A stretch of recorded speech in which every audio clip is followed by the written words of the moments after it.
오늘은 최고의 전쟁 중에 하나죠. 관도대전, 적벽대전, 이릉대전. 오늘은 이 관도대전에 대해서 좀 상세히 해설을 해드리도록 하겠습니다. 관도대전은 원소와 조조의 싸움입니다. 이 관도대전이 왜 일어났느냐를 좀 잘 알아야 되는데요. 예전에 관도대전이 일어나기 전에 유주 지역에는 이 공손찬 세력이 있었어요. 유비의 어린 시절 동문수학한 형이죠. 또 조자룡을 데리고 있고 노식을 스승으로 모시면서 둘이 이제 동문수학을 하는데 어릴 때부터 코드가 잘 맞아가지고 아주 친하게 지냈다고 합니다. 유비도 유주에서 태어났어요. 유주에서 동네 형이기도 하죠. 어찌 보면 유비도 약간 북방민족의 기질을 타고났어요. 네, 호전적이고 폐왕적인 기질. 그리고 공손찬도 그에 못지않게 약간 호전적이고 무사 기질이 강했습니다. 늘 원소에게는 이 공손찬이라는 세력이 찝찝했어요. 위로는 이 공손찬이 누르고 아래에서는 조조가 누르죠. 샌드위치 돼 있어가지고 좀 찝찝했어요. 그런데 원소가 드디어 공손찬을 멸해버립니다. 그래서 화목 일대는 이제 원소의 세력하에 놓이게 됩니다. 이 병주는 도관이라고 이제 원소의 조카가 원상, 원희, 원담 이런 식으로 과 조카들에게 줄을 나눠줘요. 근데 이제 막상 화북 지역을 통일해 보니까 이제 엄청난 병력, 또 이 화북 지역의 이쪽이 평야지대라서 곡창지대입니다. 엄청난 병력과 엄청난 이제 물자, 이게 마구 쌓이게 된 거예요. 그런데 원소만 그렇게 하고 있었나? 이 허창에는 헌제가 있죠. 근데 조조도 예주, 사주, 옹주 하면서 야금야금 자기 세력을 넓히고 하고 있었죠. 근데 원소는 이제 좀 두려웠던 거예요. 허창에 이제 헌제가 있고 조조가 이 서량이나 입주,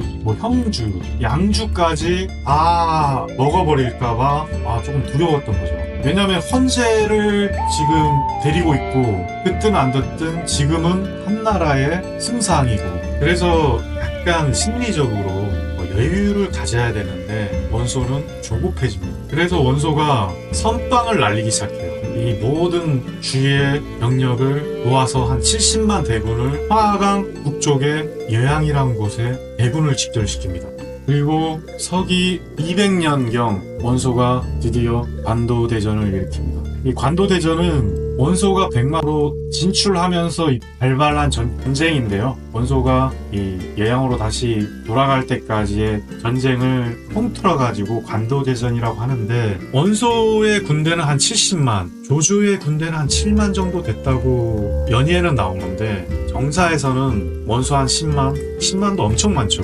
그리고 조조는 한 2에서 3만 정도, 이렇게 보는 학자들이 많은 것 같아요.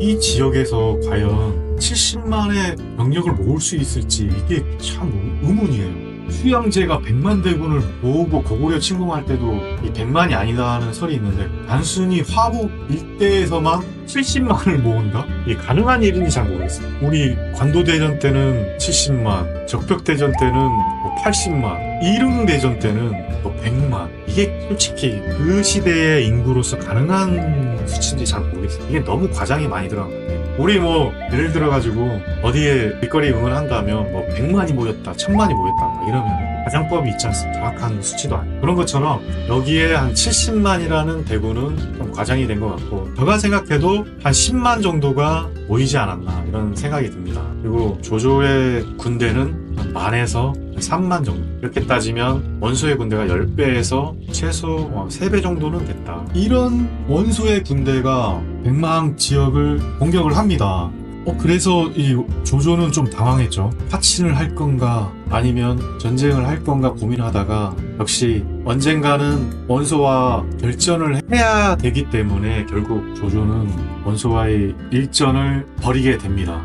이 조조군의 특성은 간렵하고 또 수는 적은데 정해요. 군령이 일사불란해요. 그리고 이 원소군은 수는 많은데 이 참모들이 분열돼 있어요. 전풍, 허유, 막도 이런 참모들이 코드가 잘 안 맞았어요. 그러다 보니까 늘 이 원소는 판단하기가 좀 힘들었죠. 바보는 아닌데 조조보다는 명문가 집안에서 태어나다 보니까 가오를 중시했던 것 같아요. 일본말 써서 죄송합니다만, 그에 비해서 조조는 실리를 추구했다. 병주는 보관이라는 조카, 기주는 원상, 청주는 원당, 유주는 원희.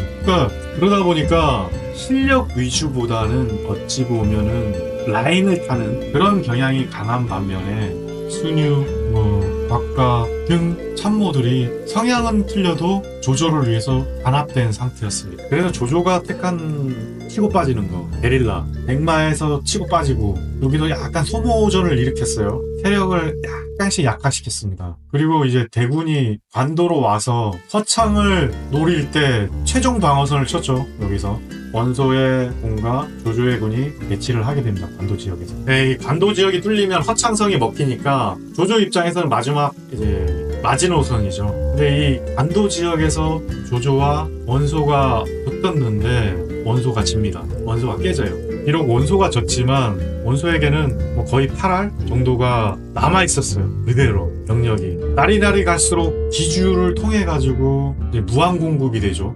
병력이나 이런.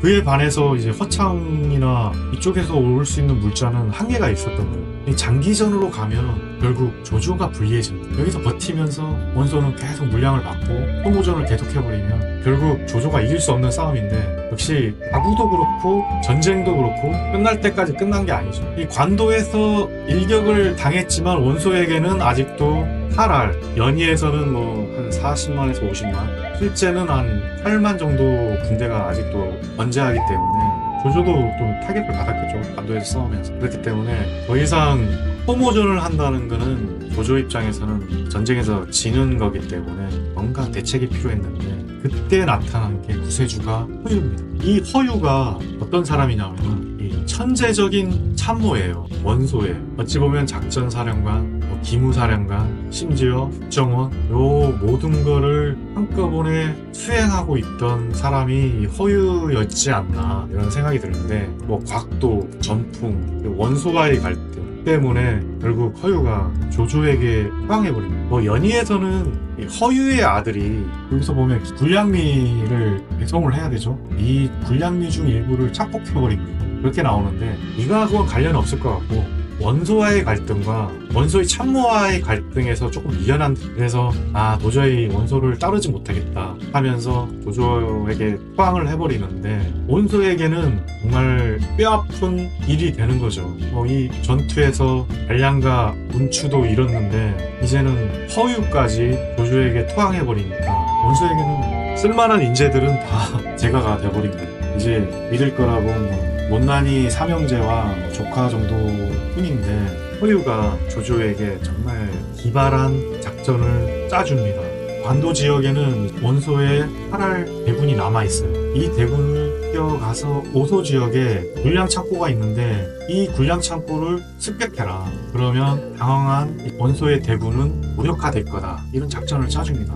조조도 그게 옳다고 생각해가지고 바로 기습을 합니다. 그리고 이 불량미를 다 태워버리고 일부는 또 자기 불량으로 가져와 버리니까 불량이 없는 이 원소는 엄청나게 당황해버립니다. 그러지 않아도 관도 전투에서 한번 깨졌는데 이제 불량미가 없는 대군은 한 며칠 버티질 못해요. 이제는 반대로 조조가 지구전을 해도 되는 상태로 가버린 거죠. 기주에서 관도까지 오려면 너무 오래 걸리니까 이걸 기다리다가는 이 불량미 오는 사이에 다 굶어 죽거든요. 그렇기 때문에 역으로 조조가 이제 느긋해지고, 그래서 이제 당황한 원소의 대군을 각계 전투로 박살내기 시작합니다. 결국 원소는 퇴각을 하고 관도 대전은 조조의 역전극으로 마무리가 되는데요. 이 관도 대전의 승리가 곧 이 원소의 멸망? 요건 아닌 것 같아요. 무슨 말이냐, 적벽대전에서 조조가 박살나죠. 박살나는데 조조는 언제 그랬나는 듯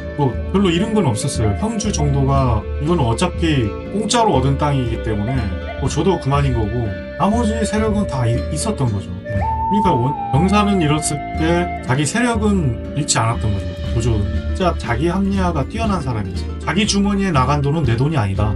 그거 갖고 죽은 아이 잡고 울 필요 없다 하면서 민심을 빠르게 수습한 반면에, 원소는 크게 접은 일이 없어. 살면서 명문가고 안동탁 연합 수장이었고 항상 조조의 위에 있었어요. 그땐 친했는데 이제는 서로 갈등 관계가 되면서 이 적이 되기 시작한 거죠. 그러다 보니까 원소한테는 어떤 마음이 있었냐면은 우월감이 있었는데 원소에게 엄청난 자괴감이 든 거예요. 민심을 수습하고 이렇게 해야 되는데 민심은 수습 안 하고 아이고 하다가 한 2년 뒤에 원소는 사망합니다. 소설에 보면은 시차가 바로 뭐 죽은 것처럼 보지만 2년이라면 꽤 오랜 시간이에요. 그죠? 얼마든지 추스를 가지고 다시 공격할 수도 있는 기간인데 이 기간 동안 뭐 했는지 모르겠어요. 2년간 진짜 아팠는지 시름시름 앓다가 죽었는지 이런 기록은 잘 없는데 하여튼 2년간 더 살다가 죽었어요. 제갈량은 계속 폭발을 하잖아요. 한 해에 2번씩 뭐 지고도 계속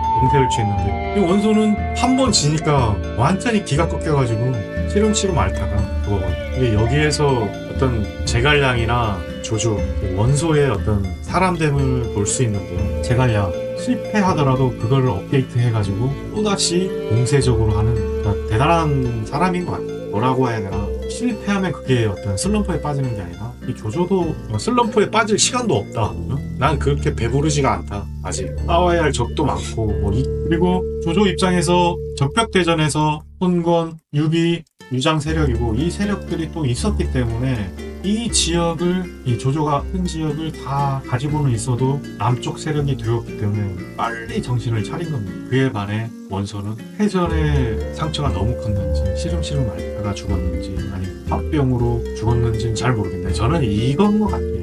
약간 추리해보면 조조보다 항상 잘났다고 생각했는데 조조의 어떤 마지막 끝내기 홈런을 맞고 그거에 충격파로 죽지 않았나. 그래도 보세요. 그대로 남아있어요.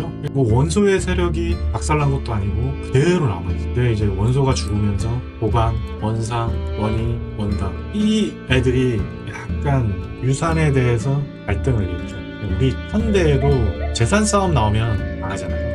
대기업도 형제 간의 갈등이 일어나가지고 유산 싸움이 일어나면 되게 회사가 쪼개져 버리죠. 뭐 이런 것처럼 비교적 원상, 원희는 친했고 보관도 좀 약간 외톨배기, 원당 이런 두 세력이 갈등을 빚습니다. 이거 뭐 어디서 많이 본 장면 같지 않아요? 고구려가 망할 때 연개소문의 아들 남생이가 북쪽으로 이제 뿅 순시를 가는데 동생들이 쿠데타를 일으켜가지고 정권을 장악해버리죠. 그래서 연남생은 이제 당나라로 투항해버리고 결국 얘가 투항한 얘가 길잡이가 돼서 오니까 이 성주들이 와 거기도 얘가 대망리지였는데 얼마 전까지 그래서 투항하는 애들도 많았고 그러다 보니까 고구려가 쉽게 무너졌다 이런 설들이 있잖아요. 이건 마찬가지예요. 이름만 바뀌었지 똑같은 시나리오. 만약에 원소가 2년 뒤에 죽지 않고 뭐 한 10년만 끌었으면 이 판세는 또 모릅니다.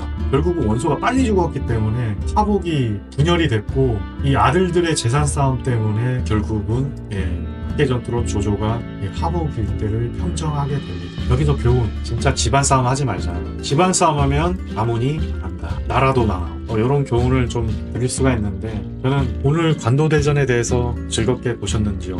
다음은 이릉대전에 대해서도 좀 알아보고요. 전쟁 위주의 사강 그리고 또 전쟁사 그리고 그 당시의 어떤 상황 그리고 어떤 심리 상태에 대해서도 많이 알아보는 시간을 가져보도록 하겠습니다. 삼국지 덕후요 많이 사랑해 주시고요. 여러분이 구독, 좋아요를 많이 해주셔야 더 좋은 컨텐츠를 만들 수 있습니다. 구독, 좋아요, 알림 설정 꼭 해주시고요. 삼국지 덕후요 많이 사랑해 주세요. 감사합니다.